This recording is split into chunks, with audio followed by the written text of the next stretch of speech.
เด็จพระบรมศาสดาสัมมาสัมพุทธเจ้าพระธรรมและพระอริยสงฆ์สาวกทั้งหลาย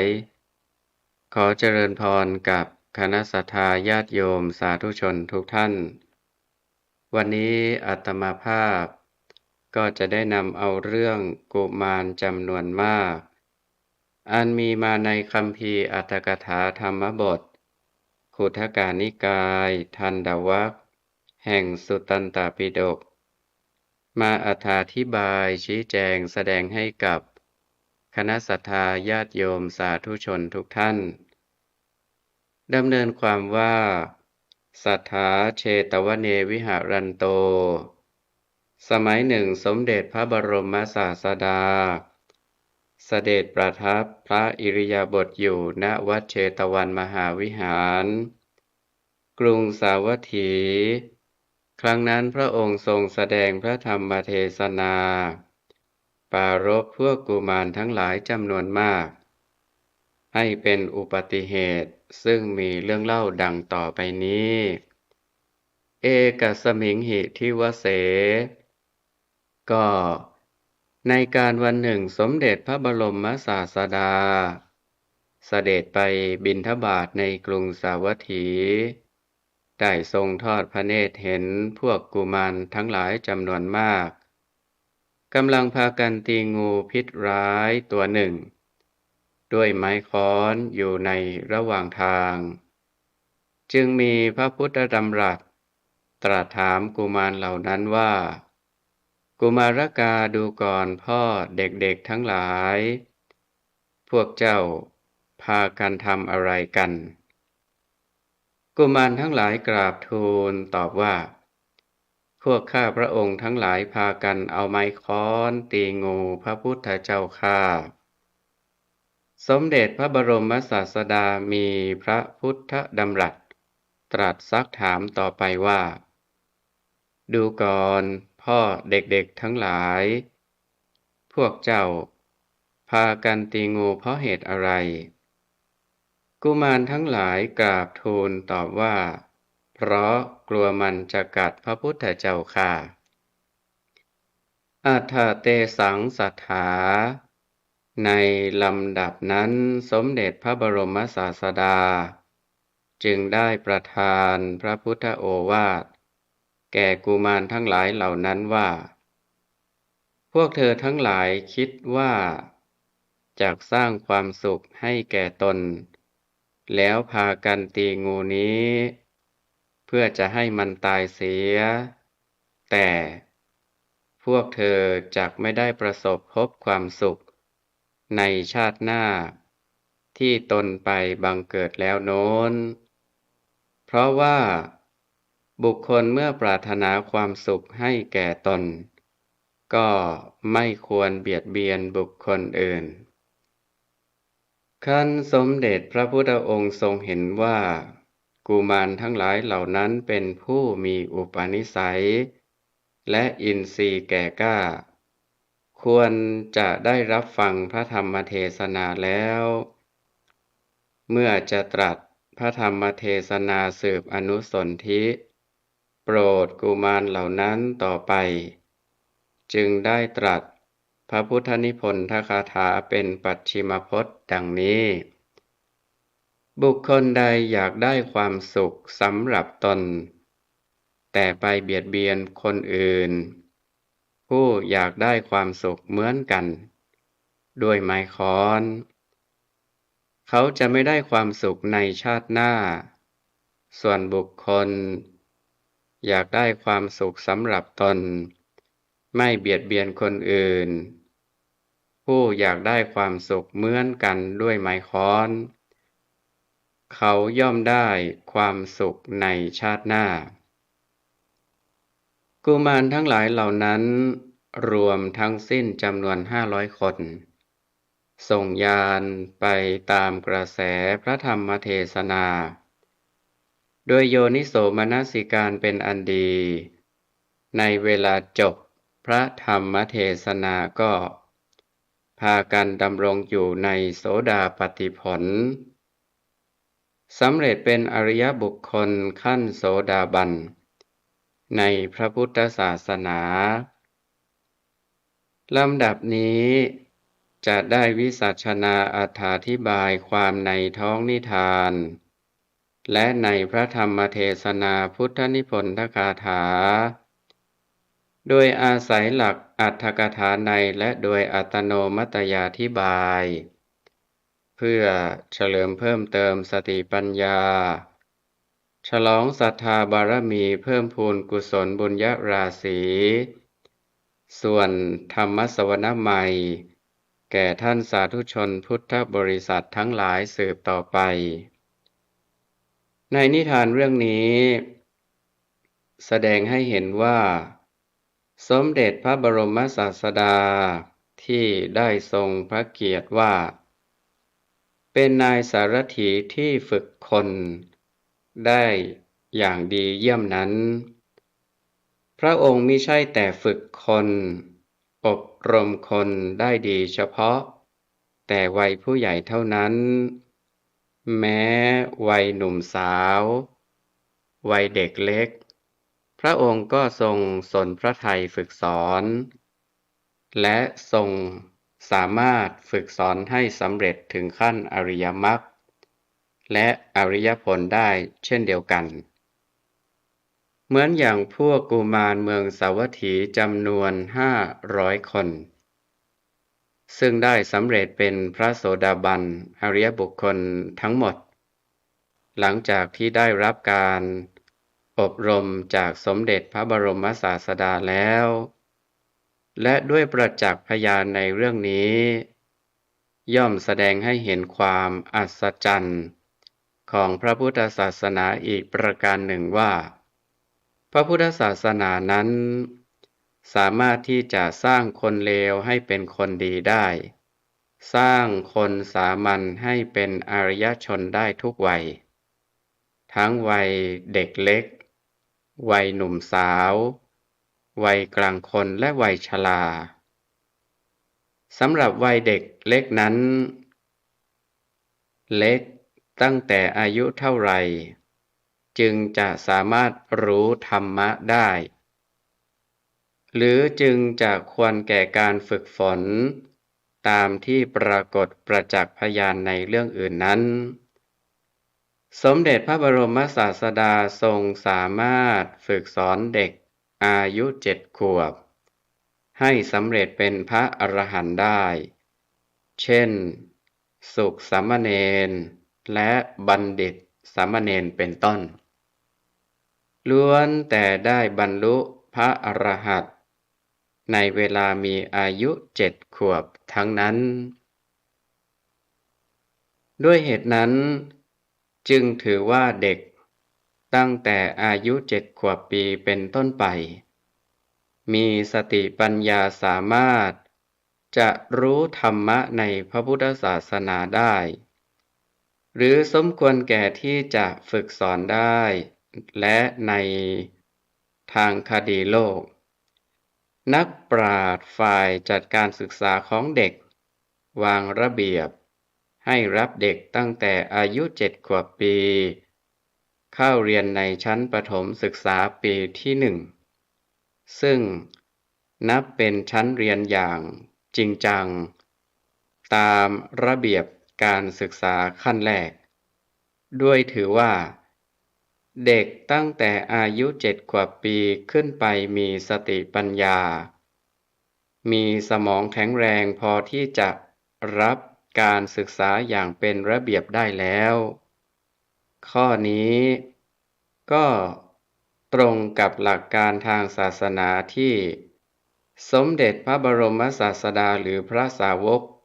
อื่นๆสามารถฝึกสอนเด็กตั้งแต่วัย7 ขวบให้บรรลุมรรคผลได้และแสดงให้เห็นว่า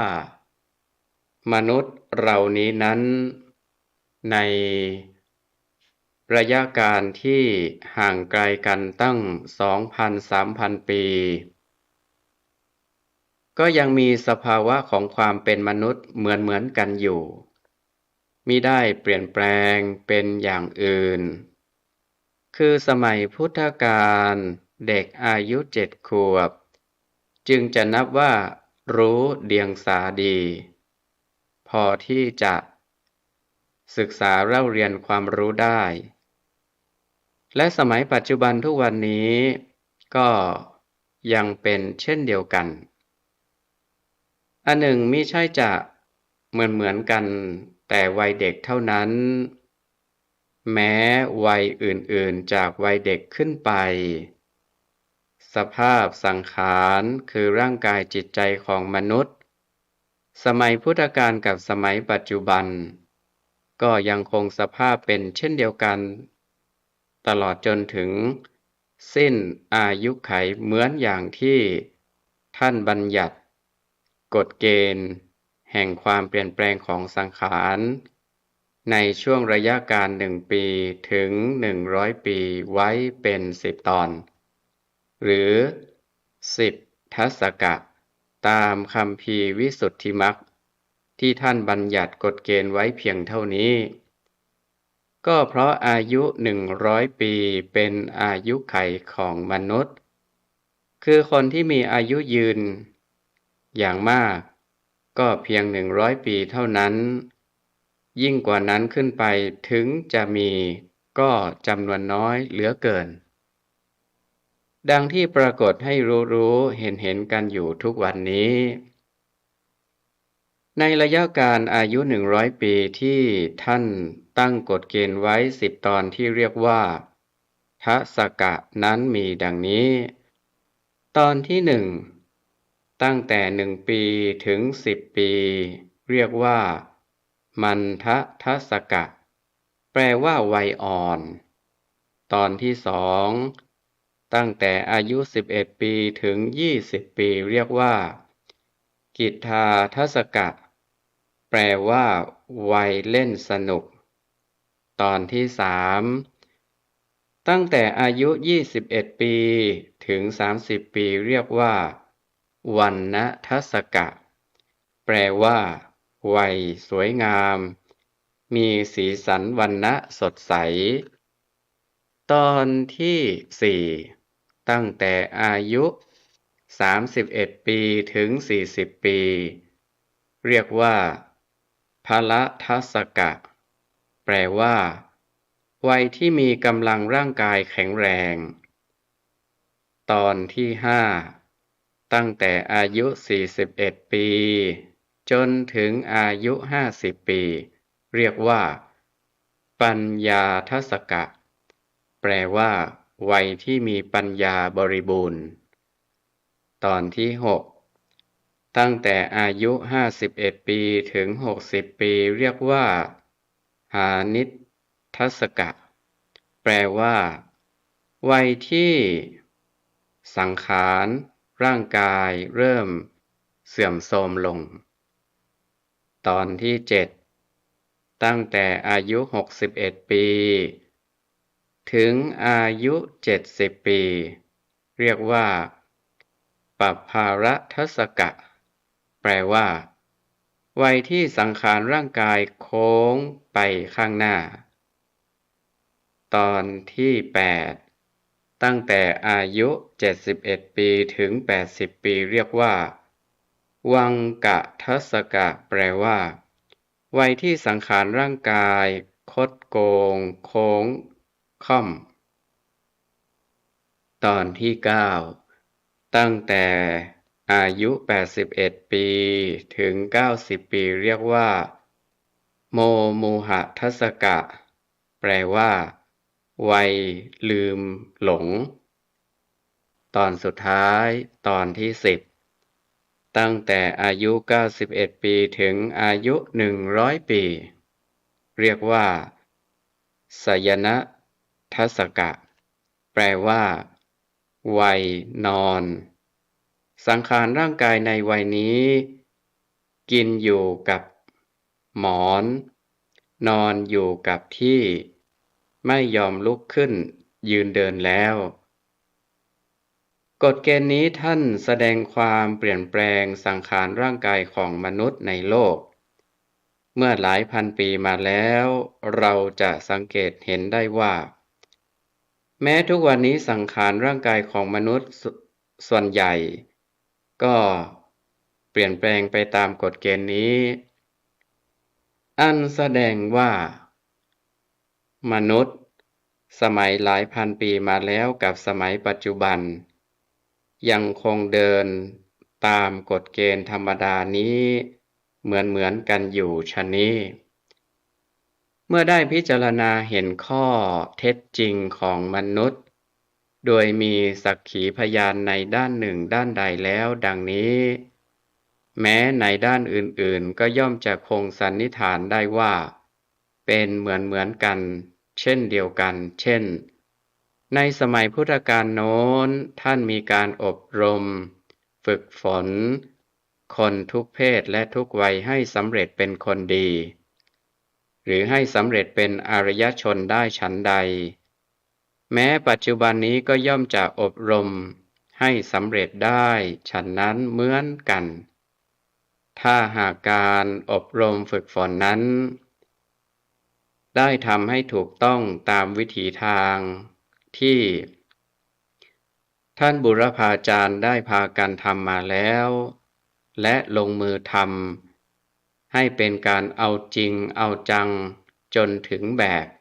ถึงแผนหรือถึงขีดขั้นของหลักวิชาซึ่ง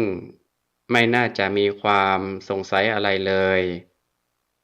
เว้นเสียแต่บุคคลบางจำพวกที่อยู่นอกเหนือวิสัยที่ใครๆจะพึงอบรมให้กลับดีได้บุคคลจำพวกนี้ทางศาสนาเรียกว่าปาทะปรมะบุคคลตรงกับคำตลาดที่เรียกกันว่าคนเหลือขอก็ย่อมต้องปล่อยไปตามยถากรรมของเขาแม้สมเด็จพระบรมศาสดาก็ทรงปล่อยพระเทวทัตหรือพระเจ้าสุปพุทธะซึ่งเป็นพระญาติวงศ์เป็นพระวงศ์ให้ถูกแผ่นดินสูบไปพระองค์ทรงอยู่ในฐานะแห่งบรมครูแล้วก็ยังยกเว้นบุคคลที่ควรยกเว้นคือฝึกฝนให้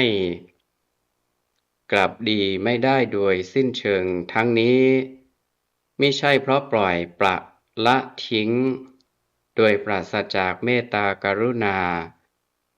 แต่ปล่อยไปตามยถากรรมของบุคคลหรือที่เรียกว่าปล่อยไปอย่างมีอุเบกขาพรหมวิหารอุปมาเหมือนปล่อยคนผู้ไม่มีดวงจักษุโดยไม่ต้องช่วยพยายามที่จะให้เห็นรูปภาพหรือสีสันวรรณะต่างๆด้วยทางมังสจักษุบุคคลที่เรียกว่าปทะปรมะหรือคนเหลือขอนั้น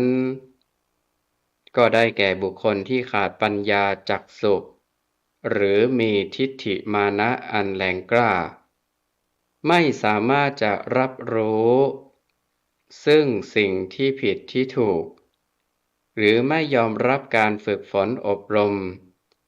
จึงจำต้องปล่อยไปเป็นธรรมดานิยมสมเด็จพระบรมศาสดาผู้บรมครูที่ทรงอบรมฝึกฝนกุมารจำนวน500 คนครั้งนั้นพระองค์ทรงใช้ทางเสด็จบิณฑบาตเป็นโรงเรียนทรงใช้งูพิษและไม้ค้อนที่เด็กๆใช้ตีงูอยู่เฉพาะหน้านั้นเป็นบทเรียนส่วนวิธีอบรมของพระองค์นั้นคือเมื่อได้ทอดพระเนตรเห็นเด็กทำการเบียดเบียนสัตว์อยู่ดังนั้นแม้ทั้งที่เป็นเวลาเสด็จบิณฑบาตอยู่แต่พระองค์ไม่ทรงปล่อยโอกาสอันมาถึงนั้นให้ผ่านพ้นไปหรือจะเรียกว่าไม่ปล่อยปละละเลยให้เด็กกระทำความผิดได้จนติดเป็นนิสัยสันดาน ทรงเสียสละเวลาของพระองค์เข้าจัดการแก้ไขในทันที นี้นับเป็นแบบครูประการที่หนึ่ง ซึ่งท่านผู้เป็นมารดาบิดาหรือครูบาอาจารย์ของเด็กควรยึดถือเป็นหลักปฏิบัติเป็นประการต้น เมื่อสมเด็จพระบรมศาสดาทรงอบรมฝึกฝนเด็กให้กลับจากสิ่งที่ผิดสู่สิ่งที่ถูกนั้น พระองค์ทรงซักถามเด็กๆเพื่อให้ตอบด้วยตนเองเสียก่อน คือไม่ลงมือห้าม หรือดุด่าเด็กในทันที นี้นับเป็นแบบครูประการที่สอง ครั้นเมื่อเด็กๆตอบสารภาพความจริงที่ตนกำลังทำอยู่ว่า ตีงูดังนั้นแล้ว เท่านั้น ก็ยังไม่พอที่จะพึงลงมือแก้ไข หรือเปลี่ยนแปลงใจของเด็ก เพราะยังไม่ทราบว่า เขามีความประสงค์มุ่งหมายอย่างไรจึงได้กระทำเช่นนั้น เหตุนั้นสมเด็จพระพุทธองค์จึงทรงซักถามต่อไปอีกว่า ที่พวกเธอตีงูนั้น เพื่อประสงค์อะไร พวกเด็กก็ทูลตอบตามความใจจริงของเขาว่า เพราะกลัวมันจะมากัด จึงชิงตีให้มันตายเสียก่อน นี้นับเป็นแบบครูประการที่สาม เมื่อพระองค์ได้ทรงถาม เป็นการให้โอกาสแก่เด็กๆได้แสดงข้อคิดเห็นของตนอย่างเต็มที่แล้ว พระองค์จึงได้ทรงแสดงคุณและโทษ หรือการกระทำที่เป็นคุณหรือเป็นโทษให้เด็กๆได้พิจารณาด้วยปัญญาในภายหลังว่า ที่พวกเธอพากันตีงูนี้ ก็ด้วยว่าจะช่วยให้ตนได้ความสุขต่อไป คือเมื่อฆ่าแล้ว มันก็จะไม่มากัดในภายหลังก็จริง แต่ว่าเพราะโทษแห่งการฆ่างูนั้น ต่อไปในชาติหน้า ก็จะไม่ได้ความสุขสมปรารถนา ธรรมดาคนปรารถนาให้ตนมีความสุข ก็ไม่ควรเบียดเบียนผู้อื่นให้เป็นทุกข์ นี้คือสมเด็จพระบรมศาสดา ทรงกลับใจเด็กให้เห็นโทษที่เบียดเบียนสัตว์อื่น ด้วยมุ่งจะให้ความสุขแก่ตนนั้น ย่อมเป็นไปไม่ได้ คือจะ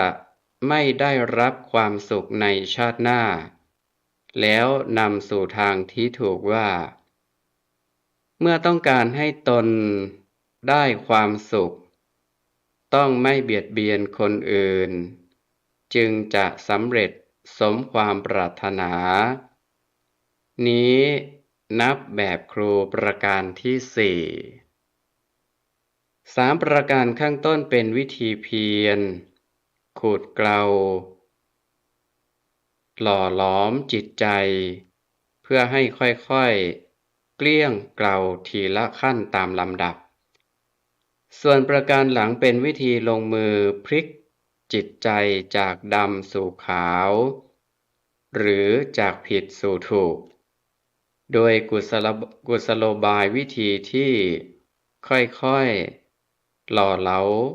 ขัดเกลาจิตใจโดยลำดับนั้น จึงรู้สึกไม่เป็นของยากที่จะกลับใจไปตาม เพราะดำเนินไปอย่างเป็นระเบียบ ไม่รู้สึกว่า เป็นการถูกบังคับ ให้กลับใจอย่างกระทันหัน เพราะฉะนั้นเมื่อกุมารทั้งหลายเหล่านั้น ไตร่ตรองไปตามพระพุทธโอวาทนั้น ก็เห็นสมจริงตามทุกประการ ไม่มีทิฏฐิมานะที่จะคัดค้านเหลืออยู่ในสันดานเลยแม้แต่น้อยด้วยประการฉะนี้ฝ่ายสมเด็จพระบรมศาสดาเมื่อทรงพิจารณาเห็นว่าเด็กทั้งหลายเหล่านั้นสิ้นทิฏฐิมานะกลับใจมาสู่สัมมาทิฏฐิและมีอินทรีย์แก่กล้าแล้วจึงได้ตรัสพระธรรมเทศนาโปรดโดยพระพุทธนิพนธคาถาสุภาษิตซึ่งมีข้อความสั้นๆดังนี้บุคคลใดอยากได้ความสุขสำหรับตนแต่ไปเบียดเบียนคนอื่นผู้อยากได้ความสุขเหมือนกันด้วยไม้ค้อนเขาจะไม่ได้ความสุขในชาติหน้าส่วนบุคคลใดอยากได้ความสุขสำหรับตนไม่เบียดเบียนคนอื่นผู้อยากได้ความสุขเหมือนกันด้วยไม้ค้อนเขาย่อมได้ความสุขในชาติหน้าอธิบายว่าสัตว์ทั้งหลายในโลกนี้ทุกชนิดแม้จนสัตว์เดรัจฉานย่อมเกลียดกลัวต่อความทุกข์และอยากได้ความสุขด้วยกันหมดทั้งสิ้นเพราะฉะนั้นทุกคนทุกตัวตนจึงพากันหลบหลีกทุกข์เสาะหาความสุขตามๆกันก็การแสวงหาความสุขนั้นถ้าไปแสวงหาโดยวิธีเบียดเบียนคนอื่นหรือที่เรียกว่าไม่เห็นอกเห็นใจผู้อื่นหรือไม่เห็นอกเขาอกเราเห็นแต่แก่ได้ส่วนตัวของตนคนอื่นจะเป็นอย่างไรจะทุกข์เดือดร้อนด้วยประการใดไม่ได้คิดคำนึงถึงตัวอย่างเช่นพวกกุมาร500พากันรุมตีงูในเรื่องนี้ก็ดีหรือการเบียดเบียนคนอื่นด้วยวิธีคดโกงข่มขู่ลอบลักขโมยอันมีประการต่างๆนั้นก็ดีแม้หากจะพึงเป็นเหตุให้ได้ความสุขในชาตินี้ได้บ้างก็เป็นเพียงส่วนน้อยที่เรียกว่าได้สุขไม่พอกับทุกข์ยิ่งต่อไปในปรโลกชาติเบื้องหน้าแล้วเขาผู้ปฏิบัติตนเช่นนั้นจะไม่ได้รับความสุข3ประการคือความสุขมนุษย์ความสุขเทวดาและความสุขคือพระนิพพานเพราะเหตุไรเพราะว่าบุคคลผู้เบียดเบียนคนอื่นเพื่อหาสุขใส่ตนเช่นนั้นได้ชื่อว่าเป็นคนทำบาปกรรมบาปกรรมนั้นย่อมให้ผลไปบังเกิดในอบายภูมิโดยส่วนเดียวเมื่อต้องไปบังเกิดในอบายภูมิแล้วก็ชื่อว่าไม่ได้บังเกิดเป็นมนุษย์หรือเทวดาดังนั้นจึงชื่อว่าไม่ได้ประสบสุขในมนุษย์และสุขในเทวดาเมื่อไม่ได้บังเกิดเป็นมนุษย์และเทวดาแล้วก็ย่อมไม่ได้ประสบพบสุขคือพระนิพพานเป็นธรรมดาส่วนบุคคลที่แสวงหาความสุขโดยทางทุจริตโดยบุคคลที่แสวงหาความสุขโดยทางสุจริตไม่เบียดเบียนคนอื่นเช่นนั้นย่อมจะได้ประสบความสุขทั้ง3ประการนั้นในปรโลกชาติเบื้องหน้าโดยสมควรแก่บุญบารมีที่ได้กระทำไว้เพราะฉะนั้นสมเด็จพระบรมศาสดาจึงได้ตรัสพระธรรมเทศนาสอนกุมารทั้งหลายมี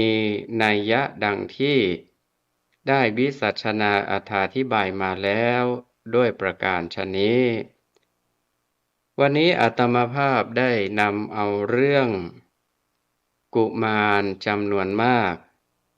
อันมีมาในคัมภีร์อรรถกถาธรรมบทขุททกนิกายสุตตันตปิฎกมาอธิบายชี้แจงแสดงให้กับญาติโยมสาธุชนทุกท่านก็สมควรแก่เวลาขออำนาจคุณพระศรีรัตนตรัยคือคุณของพระพุทธเจ้า